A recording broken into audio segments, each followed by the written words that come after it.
lunar eclipse. So what is called this lunar eclipse?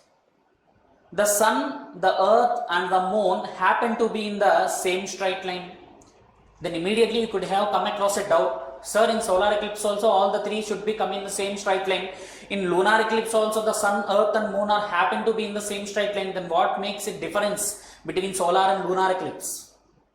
Let us see. Here earth is in between the sun and the moon. Here earth should be in between the sun and the moon.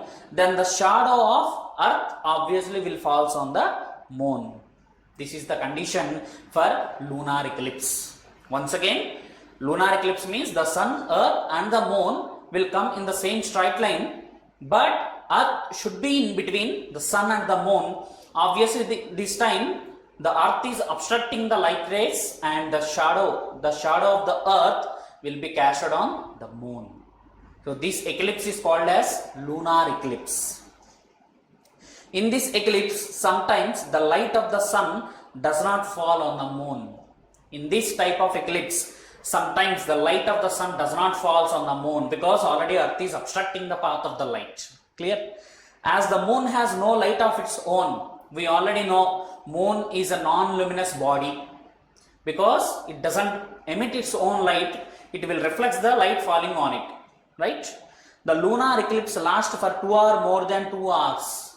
More than 2 hours or equal to 2 hours, the lunar eclipse will be there because as the moon has to pass through the earth. As the moon have to pass through it. Clear? Lunar eclipse occurs on full moon day. Lunar eclipse occurs on full moon day. Solar eclipse occurs on new moon day. That is the difference, children.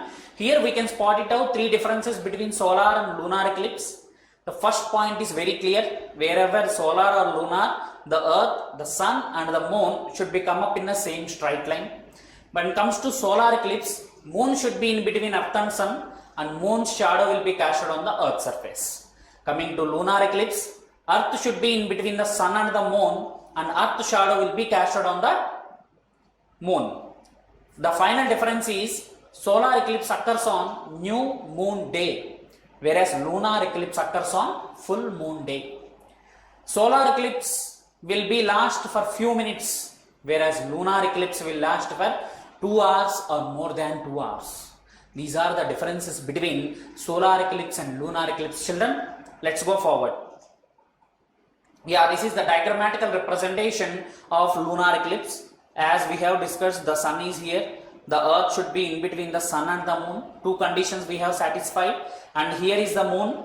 So the light rays from the sun reaching towards the moon will be obstructed by the earth in between and will cast a shadow on the moon, which is having the umbra part and the penumbra part. Clear?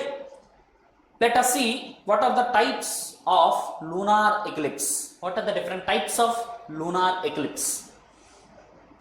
When we cannot see the whole moon at all, such a type of eclipse is called as total lunar eclipse. When we can't see the moon at all, such a type of eclipse is called as total lunar eclipse. Now coming to partial, as the moon revolves around the earth, it moves away and sometimes only a part is hidden by the shadow of the earth. If you see a part of the moon partially, then it's called as partial lunar eclipse. So 2 types of eclipses we have come across for lunar eclipse. One is total, the other one is partial lunar eclipse. Clear, children?